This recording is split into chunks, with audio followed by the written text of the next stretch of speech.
Okay, guys, welcome back.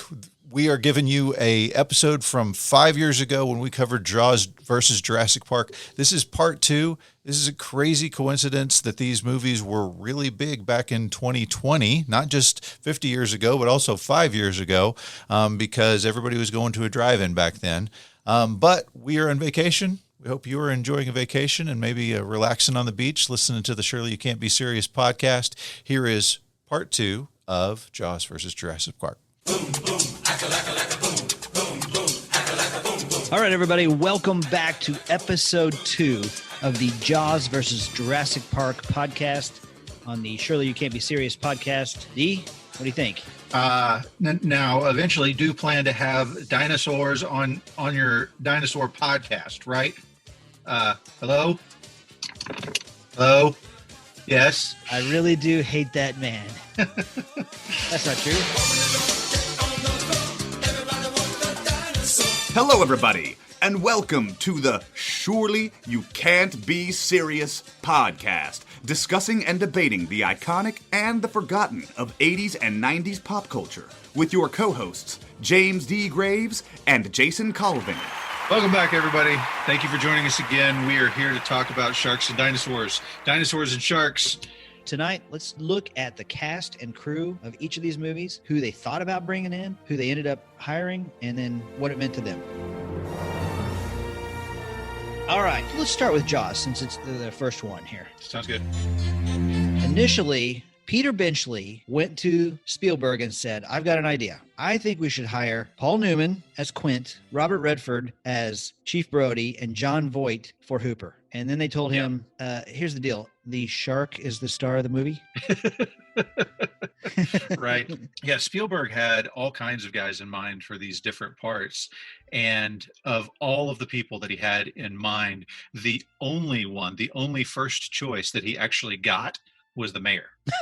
That's right. So Murray Hamilton is his name, and he was the choice that Spielberg had for the mayor that actually came through. I mean, that guy's perfect as the mayor. He is perfect. He nails it. Yeah. He has that sweet coat that has the anchors on it that I'm of jealous of. Yeah. Now, he had been in Anatomy of a Murder, and he had been the cuckold husband in The Graduate, if you've ever seen that. And he's this weird scene with him having a drink with Dustin Hoffman, who's having an affair with Mrs. Robinson. He's Mr. Robinson. There you go. But he is the perfect slimy, bad decision making, but gonna push my bad decisions on you, Mayor, for this movie. Fantastic.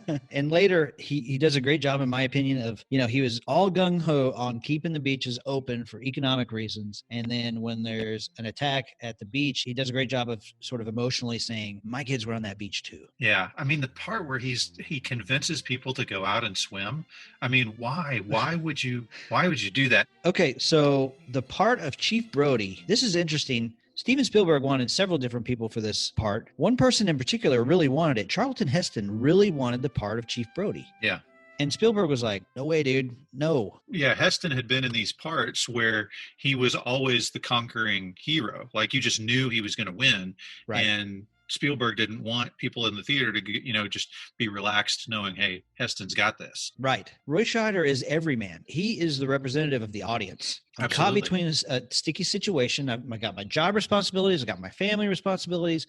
I got the shark that's screwing up everything, and I'm scared, but I got to do my job, And it was interesting that Spielberg had never met Roy Scheider until he went to a party. So Spielberg wanted to offer the role of Chief Brody to Robert Duvall, but he turned him down. He saw the movie as a potential phenomenon, but he was worried it might make him too famous. Steven Spielberg was specific about, I don't want somebody that's too big and too famous, because he had this idea that Brody needed to be vulnerable and somebody that the audience could identify with. But he had talked to 5 or 6 actors and he couldn't find the right person for the job. And so he's at this party at Andrea Eastman's house, who was the casting director for The Godfather. And Roy Scheider also happens to be there, and several other Hollywood folks. And Roy Scheider overhears Spielberg talking to some writer about the scene where the shark comes out of the water, and he kind of becomes fascinated, and then parties, you move on, you have your drinks, and then he sees Spielberg just kind of sitting alone by himself And so he just goes over and sits down and he's like, hey, what's up? What's wrong? And Spielberg just spills all of his depression and anxiety about, talking to all these actors. He can't find the right person to be his Chief Brody and be the everyman. And finally, after listening very quietly and patiently for a while, Roy Scheider goes, what about me? I'm an actor. I would love to be in Jaws. And bingo bongo, there you go. Yep. Go to the right party. That's awesome. That's awesome. I love that story. So Chief Brody is Roy Scheider, and he had been in The French Connection.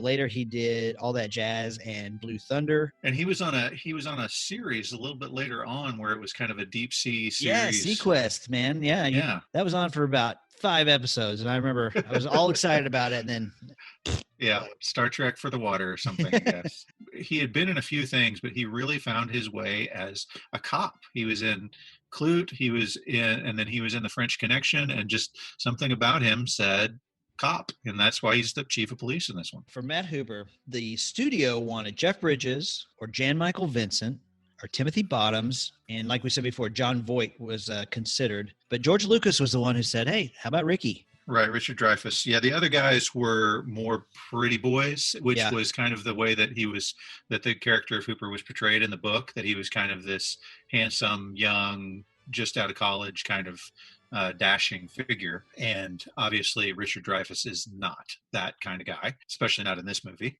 Yep. This is really interesting to me, the process of the hiring of Richard Dreyfuss. Okay. Now, Spielberg calls him and says, hey, I've got this project I'm working on called Jaws, and I need this guy, Hooper, who's a shark expert and all this stuff. Would you like to play him? And Richard Dreyfuss says, no way, man. No. And he's sounds like a great movie to watch. Yeah. Sounds like a terrible movie to be a part of. That's what he said. He said, well, he was right about that too, though. Right? He was absolutely right. So he kept asking him, right? He was very emphatic, like, no, I'm not doing this. And he's like, right. How about we all say it at the same time? Ready? 1, 2, 3. I'm not doing this. But yeah, kind of started to be a little bit of a D about it. Yeah. But he had recently started a movie called The Apprenticeship of Duddy Kravitz. Yeah, it was his first starring role where he was the lead man. And when he sat to watch the premiere, he watched himself on screen and thought, I suck. Yeah, he thought he was terrible. Oh my gosh. I am never going to get cast in anything again. I better go take this thing before news gets out that I did this terrible performance. He immediately called Spielberg and begged for the part of Matt Hooper, which was funny. And when he showed up to talk it over with them. He had that scraggly beard and those rimless glasses and the little stocking cap. And they were like, that's it. You got it. Don't change a thing. Joel Grey wanted to play the part of Hooper too. I don't know if you are familiar with him, but. Oh yeah. Joel Grey was in Cabaret. For those interested in the 80s movies, he was in Remo Williams. And then the third main role he had to fill was Quint. The one guy that Spielberg had in mind for this part was Lee Marvin. But Lee Marvin, he was fishing off of the coast of Mexico. Yeah. And they're like, well, we want to talk to you about fishing, sort of. He's like, when I'm on vacation, I'm on vacation. Uh-huh. And he refused to talk to them. So like, well, guess we got to move on without Lee Marvin. He also offered it to Sterling Hayden. For those of you who don't know Sterling Hayden, if you've seen Dr. Strangelove, he's the American general who kind of puts everything into action to cause the destruction of the world, who only drinks vodka because of fluoridation of the water. He's that guy. The producers of the show said, well, what about Robert Shaw? They had just worked with him on The Sting and said, he can be a little ornery, but he's a good actor. He's Shakespearean. He's a professional. What do you think about him? And they decided to go with him. We talked about them starting the movie without having things done. 9 days before they started filming, they still didn't have the parts of Quint or Hooper cast. That's crazy. 9 days, which means for those actors, hey, you're hired. See you in less than a week and a half to start production. Here's your copy of the script. Go memorize it. Yeah. So, but even, we know there wasn't even a script. There was there was multiple scripts that were completed, but they weren't scripts that they were going to use. They were working on new lines every night. Spielberg and Carl Gottlieb were working on fresh dialogue that people would have to learn that next day. So I guess that's part of the production. Robert Shaw is an interesting choice for Quint because he had kind of been in his early career more of a dashing leading man type of guy, swashbuckling type of guy. And then he was like maybe one of the best villains for James Bond in From Russia with Love. He was like the evil James Bond. He was awesome, but he's now got to play the part of this kind of crotchety old man, It's weird. And I looked at this. he was only 47 when he was filming this. I'm thinking he's in his 60s and he's 47 years old. He was doing a part unlike any part that he had done before. And so he was looking for kind of inspiration on how to play the part. And one of the guys that he looked to was a guy named Craig Kingsbury, who was just a local fisherman, but the guy that they cast as Ben Gardner and in Gardner's head. But this is an interesting story. I just picked this one up today. So when they were there and they were putting together like the boat and stuff like that, they're putting together other boats, making all the props for the set, some spray paint that they were spray painting like blew over to the neighboring house. And as it turned out, there was a crotchety old angry man who lived in that house. And his name's Lynn Murphy. And so you've just blown paint over the guy who you shouldn't cross at any point in life. And so he goes and balls them out. And then somehow, because I guess he's the local mechanic and knows how machines work, they're like, hey, could you help us out with this boat stuff? And then, hey, could you help us out with this shark? And so he becomes like a guy on the set who's like teaching them how to do stuff. Yeah. There have been several actors who have said, had it not been for Lynn Murphy, the movie Jaws might not have come out. And he's gotten like no credit. He's not credited in the credits of the movie. He's nowhere. It just happens to be this old curmudgeonly guy. And I looked at him, and he was in his 40s too. I guess I'm just thinking, I thought I had like 20 years before I could become a curmudgeon. I guess I could do it right now. Yeah. And so Robert Shaw is having trouble with this line on the reading. He's talking to Spielberg, and as they're talking, Lynn Murphy's over yelling at the crew about stop doing what you're doing. You're messing everything. And he's just like yelling at them because of how stupid they are. And Steven Spielberg goes, you hear that? Read it like that. And that was the inspiration for Shaw for the rest of the movie for Quint. That's awesome. So those three roles are hugely important. Obviously, those are the three main roles of the movie. Right. Except, I would argue, the most important hire in the cast was Lorraine Gary as the role of Ellen Brody. And let me tell you why. Is not who I thought you were going to say, but okay, go for it. Okay. She was the most important hire because she was the wife of Sid Sheinberg, who was Steven Spielberg's boss. So he and her husband had skin in the game here. Right. The fact that she had a important role in this movie meant that he was less likely to fire Spielberg and shut it down. Yeah, probably so. And when you're a 27-year-old director and you hire your boss's wife, it's never a bad thing. Right. And you can say that maybe she had preferential treatment or whatever, but she did a great job. She did a great job. I thought she was a perfect wife in this one. I mean, she acted well. It was very real. She was very believable as the displaced wife of a New York family who's now in Amity. So who I thought you were going to say as the most important casting was... I'm on pins and needles here. I can't wait for you to tell me who in the world this is. Susan Baclanine. You know what? She was pretty daggum important, now that you mention it. She was vital because that first scene, if you don't sell that first scene, the rest of the movie is like meh, right? Yeah. And that first scene is all her. It is all her. Let's talk about Susan Baclanine. No, you're exactly right. Let's talk about her for a second. So she was a competitive swimmer and a stunt woman, not really an actress. They knew what had to happen in the scene. And so they had three very important things that they had to consider, right? They had to have somebody who was tough, who could handle the physical demands of the scene. They had to have somebody who was beautiful because it was supposed to be a girl that this guy is going to be chasing after. And they had to have somebody who was willing to get naked. Thank you, Susan Baclanine. Yeah. And so she pointed out, she was like, so they do a casting call, it's just like, hey, this part exists. Here's what we got. And I'm sure part of it was, hey, we need beautiful, tough, willing to get naked. And so she comes in, and before she goes in, she thinks, they always make you take your clothes off. And I'm like, you haven't been in that many movies, at least not ones that are on IMDb. I wonder how many auditions you had that you had to take your clothes off for. It was the 70s. It was a different time. Anyway, right. So she decides, instead of, giving them that option, what I'll do is I will stick a naked picture of me in my portfolio folder. And when she went to the audition, she went and talked to Bill Gilmore, showed him that picture, and he said when he saw the picture, all he could do was blush. Right. So he went to Steven Spielberg with the picture and said, hey, Steve, here you go. What do you think of this? And Steven's like, well, yeah, but can she act? And he's like, Steven, look at this picture again. Come on.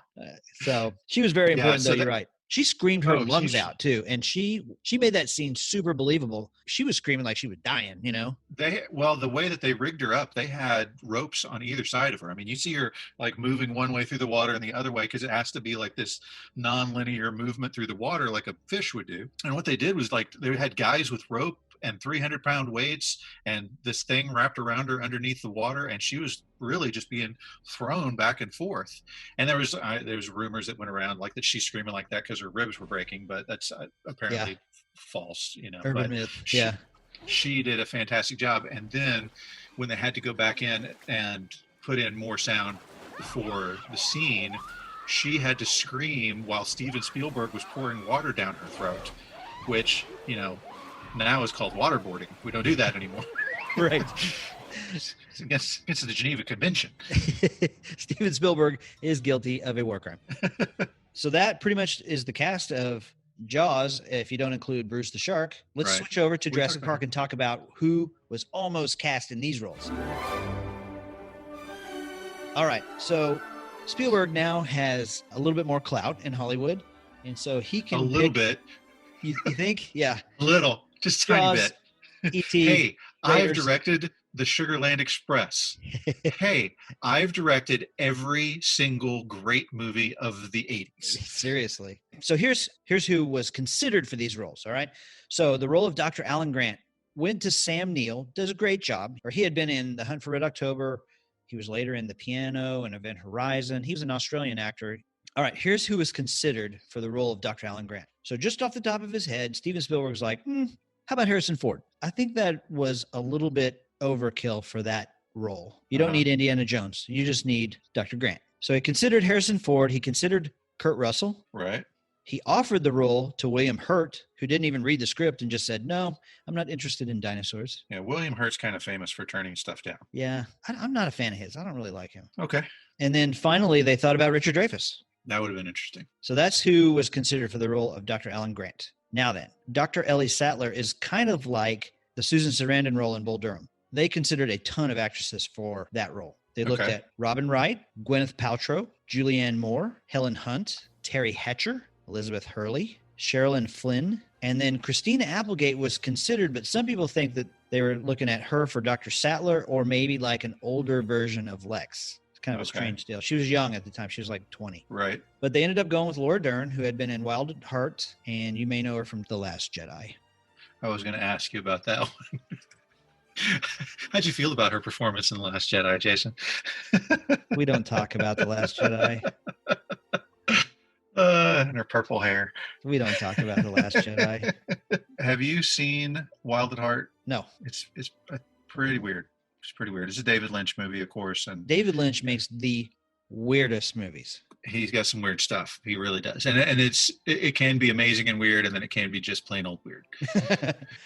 Yeah. Okay. For the role of Dr. Malcolm, this is where it gets super interesting.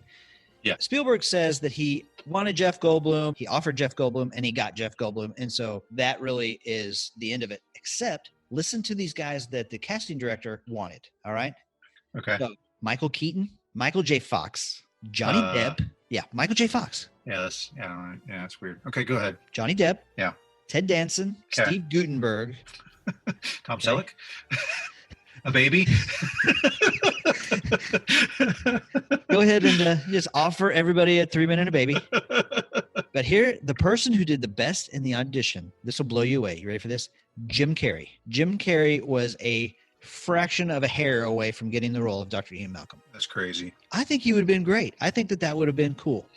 It would have changed the trajectory of his career. Right after this, he did Ace Ventura and The Mask and Dumb and Dumber, and he's off down that path. And I'm thankful for that. I enjoy those movies. But it would have been interesting at least to see him as that kind of role. Yeah, but Jeff Goldblum, like, he set the mold for the sexy geek, right? Yeah. I mean, was nerddom ever as sexy as Jeff Goldblum was in Jurassic Park? I don't think so.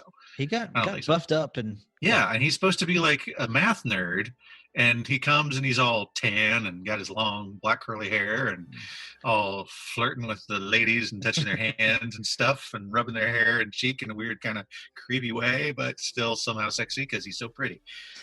All right. The role of John Hammond. When they were casting this, they wanted somebody to be a dark Walt Disney. I thought that was really cool. So Yeah, the character in the book was certainly a darker, much, much, much darker version of John Hammond than it is portrayed in the movie. Have you read it? Yeah. Yeah. What did you think? It may be the only book I've ever read where I think the movie is better than the book. Did you see the movie first? No. That's impressive. I just think that the movie was streamlined and it's just action like a bullet. Right. And there's a whole lot of chaos theory and sort of scientific BS that I didn't care about. Right. And Spielberg has got a knack for doing that. I don't think he obviously did it with Ready Player One, which we saw together, but We need to talk about that. yeah, that's a shame. But anyway, Later podcast. Right. But just to speak about that on Jaws, after he got done reading the book, Spielberg said, I kind of wanted the shark to win. Like no character in the book was actually likable. That's why the film is really nothing like the book at all. He even told Dreyfuss, he's like, don't read the book. Okay, just don't read it. That makes me want to read the book. Like I want to order Jaws and check it out. Welcome to Jurassic Park. The role for John Hammond, you know who he originally wanted? Sean Connery. Sean Connery. And I got to say, I think he'd have been awesome. He would. I really do. If I just imagine him with his, what's the jungle movie that he was in? Dr. something or other? Medicine Man. Oh, yeah, the Medicine Man. That's right. So I just imagine him with his Medicine Man, long white hair and a ponytail, in his khaki vest saying, welcome to Jurassic Park. I would be like, yeah, that's awesome. When this guy does it, I'm kind of like, that's a little cheesy. You're a little round, cheesy guy. But to blaspheme Richard Attenborough, I mean, he did a good job. But he did. Sean Connery would have been cool. I think he would have made a better, like, I'm a billionaire developing a park kind of character. But I don't think he would have been as good as the lovable old grandfather that he also has to be in this movie. That's true. So Richard Attenborough had been in The Great Escape and A Bridge Too Far, but he had pretty much been a director. So he had directed the movie Gandhi, and he was in the middle of finishing Chaplin, which stars Robert Downey Jr., which is a great movie. But he was pretty much a director. And when Spielberg called him, he's like, well, I'm in post-production for Chaplin. He said, don't worry, we'll work around your schedule. If you want to come back and shoot this part, we'll let you have the time you need to finish Chaplin. And so he said, great, got me in. The part of Muldoon, they hired a guy named Bob Peck. Yeah. Shoot her, that guy. Clever girl. Yeah. He did a good job. They considered Tom Sizemore. Yeah, I can kind of see that. Yeah. I really feel like that they didn't do that character justice in this movie. I felt like he could have been way more than he was in this movie. Yeah, he didn't do a whole lot. And he's supposed to be the Australian, like, outback safari hunter man, the great white hunter, right? And this guy, he's okay. He's just not, I don't know. He's just not. At the very beginning, under his watch, a construction worker gets eaten by a raptor. Right. You have the ability to make dinosaurs from mosquitoes, but you can't get a cage that locks? Come on. Okay, so for the part of Lex, Ariana Richards was hired based mostly because she could scream really loud and really long. Yeah, and she did a great job at that. She did. She was a good screamer. Okay. The part of Tim was played by Joseph Mazzello, and he had actually auditioned for a part in Spielberg's previous movie, Hook, but they thought he was too young. But when this part came along, they thought he'll be just the right age. And they actually flip-flopped Lex and Tim's age from the book. Yeah. Tim is the older brother and the who was supposed to be, computer hacker. I'm a hacker. I'm a vegetarian. Okay. And then Mr. Arnold, played by Samuel L. M.F. Jackson. Are we going to talk about the blood-sucking lawyer? Are we going to talk about Martin Fierro? Sure. So he got cast, obviously, in one of the most memorable roles, and not necessarily for his performance, but because he's the first guy to get eaten by a T-Rex. Love it. And how awesome was that? I was listening to the soundtrack show on Jurassic Park. Shout out to David W. Collins. But he's talking about the first time he saw the movie. He's like, when it comes to that part, the T-Rex eats the attorney, the guy in the middle row stands up and just starts shouting, how the did they do that? And then it just sits back down. So yeah, Martin Fierro. If you've seen Plane, Trains, and Automobiles, he's got a hilarious little bit part as the motel clerk, and it's great. Do you have $32 and a watch? And finally, we can't do this without talking about Dennis Nedry, who is played by Wayne Knight. Spielberg actually Newman, that's right. Spielberg watched the movie Basic Instinct and really liked this guy in Basic Instinct, and he stayed and he waited for the credits to roll, and then he was like, okay, that guy right there, Wayne Knight, write that down. And that's how he got the part. That's great. And he was perfect. He was a perfect little slime ball in this one too. He really does. I like that line where they're like, find Dennis Nedry, check the vending machines. All right, so that's going to wrap it up for our discussion on the cast and crew. Let's dive into the production of both of these movies. Ready? Flipping back to Jaws.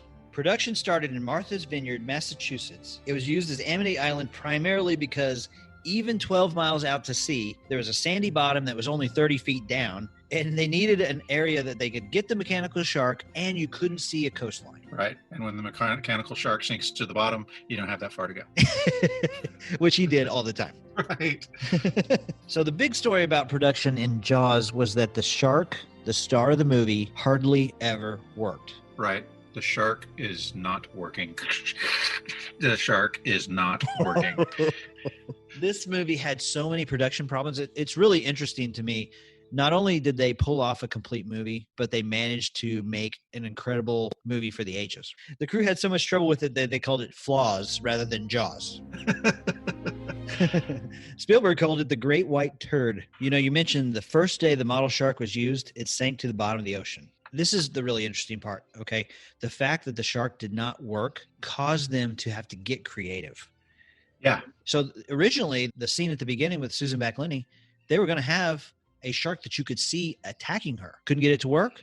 And so they said, well, that's all right. We'll just pull on a rope a few times, drag her under the water, and she'll scream bloody murder, and it'll be effective. And it was. It was better. And they remember that lesson when it gets to Jurassic Park time, because even in that first scene where the dinosaur is attacking and you get the extreme close-up on Muldoon's teeth, shoot ha! Even though you can see his tonsils, you do not see the dinosaur. That's right. Okay, so at the beginning, we did talk briefly about the first kill, Susan Backlinie, when they were shooting the part of the dead body. They had a fake hand, and they thought the fake hand to look right. The fake hand looked fake. They buried one of the assistant directors, buried her under the sand and just had her stick her hand out. So you've got a realistic looking hand. And once again, what you can't see is more frightening than what you can see. And they do it so well because Brody is there with the teenager, and then the deputy is blowing his whistle in panic and vomiting on the side of the dune there because of what he's looking at. And we don't see what he's looking at other than a few fingers coming out of the sand. Yep. But with that hidden image, we let our imaginations run wild on how gruesome this scene is, that it's causing this deputy to panic like he is. Yep. It's brilliant. It is. Accidental brilliance once again. Also, one of the things that they did sort of out of necessity is they got a box that they made around the camera, and they set the camera at water level, like what you would see if you're barely treading water. Spielberg wanted to give the audience the perception of being in the water, right? Because when are you the most scared of a shark? When your head is above the water and the rest of you's underneath the water, right? Where you feel like you're vulnerable. If you're from the shore, if everything's being filmed from the shore, you don't have that fear. But you've got, when you can't see your body, when you're out there and vulnerable, that's when you're most afraid. And so that's why he wanted that perspective. Super effective. So here's a couple of things I want to talk about. Ben Gardner's head. Yeah, that's fantastic. So what happens with Ben Gardner's head is Spielberg, when they're doing their previewing of the movie, there is such a reaction at that scene. Now let's just talk about that scene for just a second, okay? Because you have this unbelievably brilliant sequence that begins with this high angle shot of Roy Scheider dropping fish entrails into the water as shark bait. And he's mad because they've been out there and they haven't seen a shark. And, Shaw keeps kind of acting like he's his favorite, but he gets all the crap jobs, right? And so he's there and he's ticked off because he's having to do the grunt work, and he's the freaking chief of police. I mean, I can understand, right? And let me just say this. Polite company, you would say, a picking contest, but this entire movie is measuring. I mean, that's what the whole movie is about. It's about the masculinity fights that go on between the mayor and Brody and Hooper and Shaw and Hooper and Brody and all of those guys. But he's ticked off that he's got to be shoveling these fish guts out into the water, and he says, "Why don't you guys come down here and shovel some of this?" And just at the moment that you laugh, that you're just about to laugh, the shark's head comes out of the water, and you swallow that laugh into a shriek, and you're like, "Oh!" And that reaction, Spielberg said, "Okay, I got to get one more of those into this movie," and so that's where we get Ben Gardner's head, right? Right. So they didn't, they filmed all of this footage in the ocean, and then they're done, right? They're in post-production. They're editing, they're doing sound, they're doing stuff like that. And he wants to film an underwater scene again. Well, he's over at Verna Field's house, and she's got a pool. And so they make a fake boat, they stick it in the pool, and they dump milk into the pool to give it the murky effect. And it's perfect. It looks great. It's fantastic. And that scene, man, you are locked in just like he is at the size of that tooth, and then all of a sudden, boing, there's a head with one eyeball coming out. Spielberg said you only get one really great scare per movie, because from that point on, the audience was on guard. Yeah, the reaction to the shark was about half what it was before they put that scene in, after they put the scene in, because people were prepared for another scare. But I mean, that is part of the joy of the movie, is that tension that you feel. I mean, yes, the scares are great, but you're watching a great scary movie if you are on edge. And if you've seen that head pop out, you're going to be on edge for the rest of the movie. Here's the other thing about that. When that shark makes an appearance, when he's like, "Hey, you can come down here and chum some of this," the shark appears. First of all, you get a great look at him for the first time in the entire movie. And you don't have John Williams music training you to know that here he comes, right? So the entire movie, you see the fin, you get a perspective, and you hear the music like dun, dun, dun, dun, dun, dun. And it's like warning you, here he is, he's in the water, he's close, he's coming. That moment, you don't get any of that. And so it's a complete warning music.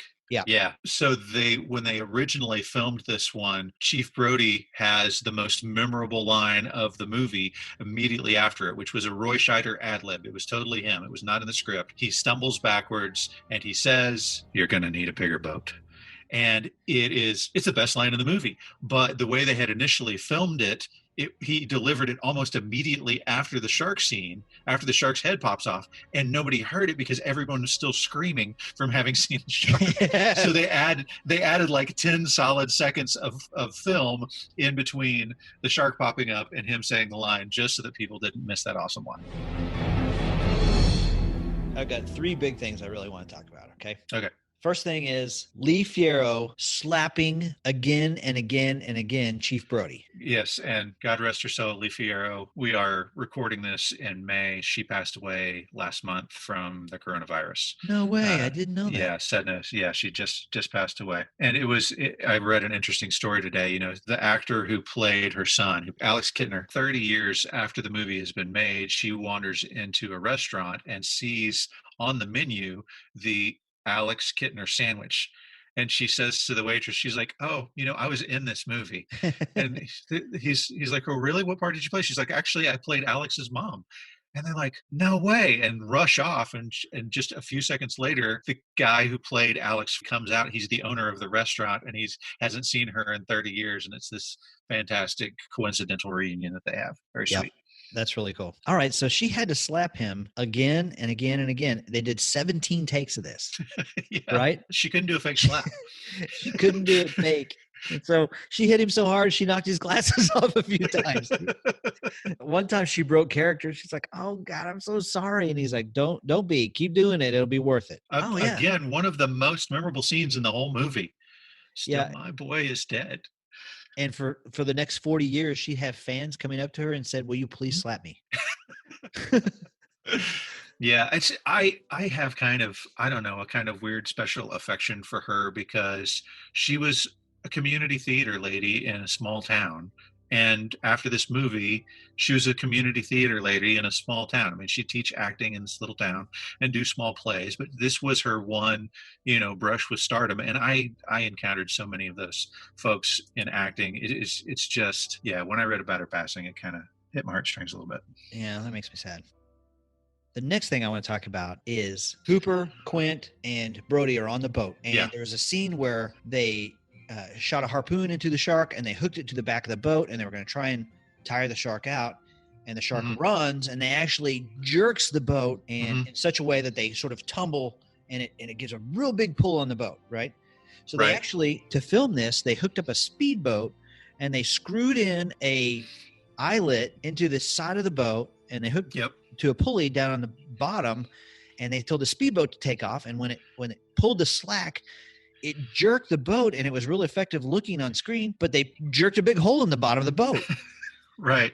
They had actually built two orcas. They had one that was supposed to be the boat that they use, and then they had one that was supposed to be the boat that sinks. And then they do this little bit with the speedboat, pull a hole in the one that's not supposed to sink, and it starts sinking, dropping like the Titanic. I mean, it's going down like a rock. And Spielberg's on the speaker going, "Get the actors off the boat. Get the actors off the boat." But they had some $high sound equipment on the boat, and the sound guy's like, "F the actors, get the sound equipment." Right. Dreyfuss is like, "He's a 70-year-old man. Go save him. I'm fine." Yeah, they had some film footage that went into the water as well, and they're like, "Oh crap, it's ruined." Yeah. But as it turns out, back in the 70s, film was bathed in a saline solution, and they sent it off to a film lab, and not a bit of it was lost. Did not lose one frame. See, okay, this is the type of crap that I would do with my 20-year-old friends. Okay, yeah, we're making a multi-million-dollar movie, but I got a great idea. We'll just screw a big thing into the side of the boat and we'll send a speedboat off and jerk it. Oh, whoops, pulled a hole in it. I mean, that's just dumb, stupid 20-year-old stuff. Yeah. Okay, and the last thing that I really, really feel like we need to talk about. Spielberg sent Ron and Valerie Taylor to Australia to film real great white sharks. And he said, we talked about them in our last episode. They were the spear fishermen turned documentary filmmakers that devoted their lives to catching footage of real great white sharks. Right. This is a super cool story. So they go down to Australia and they're looking around and they're like, "Hey, we've got great whites down here, but the biggest we got are like 15, 16 footers. Well, the great white in the movie is supposed to be a 25 footer. So Spielberg's like, "Well, why don't you get somebody that's super small and make the cage really small, and that way the shark will look bigger." Right. Makes sense, right? Okay. So they drop this. They find a small man. It's a jockey. He's like 4'6" or something like that. A real small guy. So he's come in and he's like, "I'll do it. I'll do anything." And they put him in there, and he's in there with real sharks. I mean, yes, they're only 12 feet, but they're 12 feet. Yeah. That's freaking huge. I mean, that's twice as big as a man. I mean, that's scary, scary stuff. Especially if you're 4 foot tall, it seems really big. Yeah. So just as an explanation, you've got a limited amount of air in your tank. And if you're scared, you use that air up way faster.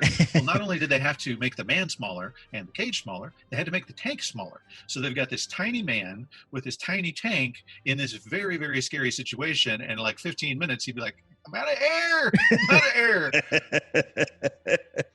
So they pull him out. They pull him out, and while he is on the boat, the shark gets entangled in the cage and proceeds to freak out and roll and destroy the cage and the lines. And while they're filming all this, and they're like, "This is an incredible shot right here." Yes, and it's like it couldn't be any better, right? Right. Couldn't be any better unless the actor had been in the cage at the time. The cage was empty. And so for the script called for Hooper to die at this point, right? Yeah. Hooper was supposed to die, but they've got this brilliant footage of an empty cage. And it's not like today where you can just computer digitally stick somebody back in there. And so what did Spielberg decide to do? He said, well, the shark's going to rewrite the script. Hooper is going to swim off and live. We cannot let this footage go unused. And you know what? It makes it to the movie, and it's incredible. Yeah, and I'm glad that Hooper lives. Me too. It would have been a bummer. I don't know. Maybe it's because that's what I've grown up with. But yeah, they've got to be paddling back to shore together, right? Yep. All right. So that's sort of what we got production wise on Jaws. Let's flip over to Jurassic Park. Jurassic Park started production August 24th, 1992 in Kauai. The scene that takes place in Montana was actually shot within a 2-hour drive of LA. It was in the Mojave Desert. Uh-huh. And it saved them $350,000 just shooting it that close to the studio. But Nice. most of it was shot in Kauai. While they were shooting, Spielberg was determined not to get behind schedule. So he had gone way over schedule with Jaws and some other movies that had kind of gotten away from him. And so he kept it to like 4 or 5 takes. And after 4 or 5 takes, he's like, okay, we're moving on. And that kept everybody disciplined. They were moving so quickly that they got like the construction company that was building sets ahead of them. That guy says, we call it a success when we never see the crew. Well, there are several scenes where like there's a guy in the back, like putting the finishing touches while they're getting ready to film a scene. So back to Kauai for a second. All right. Yeah. So I know that we mentioned kind of in our Raiders of the Lost Ark episode that I had recently taken a trip to Kauai. It's the most beautiful place on earth. And I loved it there, right? I wish I would have paid more attention to like shooting locations and stuff. I did see some stuff, but I think I could have seen more. I drove right by the spot where Dennis Nedry says, Dodson, we've got Dodson here. But I was right by that place, but Nobody I didn't cares. stop. Nobody cares. Don't get cheap on me, Dodson. But they built that giant fence, that giant electrical fence that Timmy gets zapped on. So that scene was shot like in Waimea Canyon, which seems strange to think, but it's like the second biggest canyon in the United States. And so they had to haul all this construction equipment to build this giant 40-foot fence. If you look closely at the screen, you can see both edges of the fence. Like literally, it's only 20 feet wide. Right. But these Why'd you climb over when you could have just walked around? Just walk around the edge of it. Yeah. But they had to haul all this construction stuff like for days and days and days deep into the jungle to build this humongous fence. The guys who built it were like, people do not understand the effort and time it took to build that sucker and make it look real and right and everything. And they, got a couple of scenes. They're like, okay, moving on. I wonder how little is done on that side of things anymore. It seems like everything is digital, largely because of this movie now, that it's not even like all those costs are cut, because why build it when you can just generate a perfectly good looking one with a computer? As I mentioned before, I visited Kauai, and while I was there in 2016, I had several people mention to me Hurricane Aniki. Well, that happened in 1992. That actually happened on the last day of shooting for Jurassic Park. Throwback to our Raiders of the Lost Ark versus Back to the Future episode. In case you haven't heard it, the pilot with the pet snake Reggie, Jock. Tell us the story. Jock, who he Jock, start the engine. And I had mentioned then I couldn't figure out why he wasn't in the rest of the movie. Seemed like such a great guy, and then he wasn't in any other movies. And I thought he did such a good job, because it turns out he's not an actor. He is a pilot. He was the pilot that was helping them scout locations. They needed a pilot for the movie, and they said, "Fred, would you like to be our pilot?" And he said, "Sure, sounds great." So fast forward 11 years, and Hurricane Aniki comes in, and they suddenly need to fly people out, and the only guy who happens to be flying into a hurricane is Fred Sorensen, the guy who played Jacques in Steven Spielberg's Raiders of the Lost Ark. Okay, so this is a great story. I love this story. So Kathleen Kennedy, they're set up to shoot the last day of shooting it for Jurassic Park. It's a dead-on hit for Kauai. So the whole cast and crew go below ground for their hotel, and they wait it out with every other person in flip-flops and swimsuits, right? Right. Jeff Goldblum describes it as terrifying and boring all at the same time. Terrifying and boring, and Richard Attenborough slept through the whole thing, and Spielberg's like, dude, how could you sleep through this? He's like, my dear boy, I survived the Blitz. So Hurricane Aniki takes a turn north, and it's a dead hit for Kauai. They actually had one more day of shooting, which I found interesting. I was like, well, what were they going to shoot? They were going to shoot the Gallimimus herd. They originally were going to shoot that in Kauai. They later had to come back 2 weeks later and shoot it in Oahu because that hurricane had knocked down all the trees in Kauai. And they were going to shoot Mr. Arnold's death scene. The Raptors were going to get Samuel L. Jackson, and he was supposed to fly back, and they thought, well, no, we'll just throw a fake arm in there and we'll just move on, you know. Once the hurricane moved through, they realized it's complete devastation, but she's got to get all these people off the island. So she runs to the airport to see what's going on. When she gets there, she realizes there's nobody really getting in and out of here except for healthcare workers and people that are helping with the hurricane. And so she's weighing her options, trying to figure out how to work this out. And this guy comes up to her and says, hey, do you know who I am? And she turns around and looks at him. She's like, no. And he says, does the line, that's my pet snake, Reggie, mean anything to you? And that's our guy, Fred freaking Sorensen, there to rescue the crew of Jurassic Park. So when the T-Rex is attacking the car, of course you have the animatronic T-Rex, and you have the cue the kids. All right, kids scream. And Steven Spielberg would have a megaphone. He'd be like, rawr, rawr, rawr. So he's doing all that, and it made the cast crack up, right? Uh-huh. To have this gigantic animatronic T-Rex and you have Steven Spielberg's voice. Rawr! Okay, let's talk about the ending for Jurassic Park. Do you know about the story? Well, I mean, I know that the ending was different. Obviously John Hammond lives, and there wasn't this notion that the T-Rex would come in and save them from the raptors. Right. That was something that they came up when they realized how good the digital design was, when they realized how good the CGI was, they rewrote the end of the movie. And not only did they do this awesome CGI, of course, and it's that may be the best. I mean, because you don't have them even in the dark. Like you can fake a lot when something's in the dark, right? But this is a brightly lit room, and all of the dinosaurs look very real, very active, interacting with the skeleton, smashing it up. It's all awesome. And then you have that awesome scene where the T-Rex roars and the giant banner comes floating down saying dinosaurs rule the earth. You Fantastic. Just talking about that scene gives me chills. Like that's like my favorite scene in the entire movie, where the T-Rex defeats the velociraptors and roars in victory. The T-Rex roar was a combination of a dog, a penguin, a tiger, an alligator, and an elephant. Well, whatever it is, it's awesome. Right. I believe that the raptors, I think, were dolphin and some other sound. Yep. Some sort of rally. Oh, a lion, I think. It was like a mix between a dolphin and a lion, of all things. I think it's like horny dolphins. Like it was. Did you just say horny dolphins? Horny dolphins. I think they were in the process of mating or something, and yeah.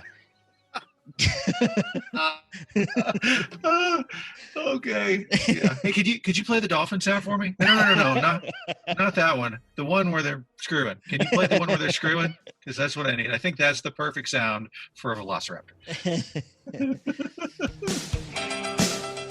All right, that does it for this episode of the Surely You Can't Be Serious podcast. Please join us next week when we dive into part 3.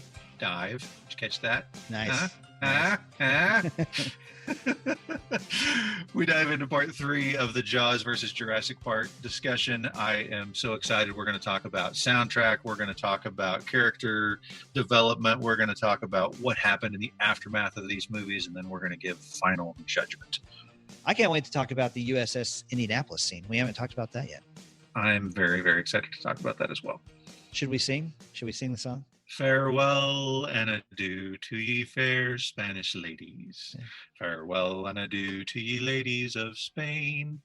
And I don't know the rest, so you'll have to listen next time. Hear how it goes when I sing it again. That's good.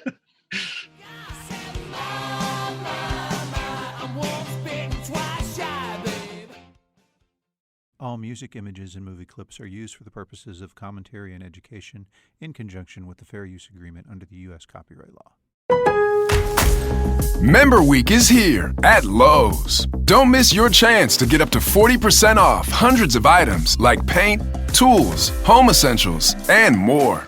Shop our exclusive deals happening in-store and online now through July 18th. Not a rewards member? Join for free today and get ready to save more. Lowe's, we help, you save. Loyalty program subject to terms and conditions. Details at lowes.com/terms. Subject to change. If you're a podcast host, listen up, this one's for you. My name is Allie Jackson. I'm the host of Finding Mr. Height, a dating and relationship podcast that I've been doing for 4 years now, sharing my positive and practical approach to dating that's built on my own life experience. And I wanted to share another experience that I've had, my secret behind monetizing my show. It's called Red Circle, and I was just telling my colleague about how much I love their platform. With Red Circle, not only am I getting a seamless hosting experience, but I also love the support I receive in ad sales. It's not just typical ad sales either. It's targeted opportunities based on my show and my life. And the platform is super simple. You just set your preferences and Red Circle matches you with sponsors that align with your show. You can vet every opportunity and their platform gives you great analytics. More recently too, my Red Circle team has brought me opportunities outside of my podcast on social media to really augment the podcast partnerships, bring them full circle. I just can't recommend them enough. If you want to give it a try, go to redcircle.com to get your free trial. That's redcircle.com for a free trial.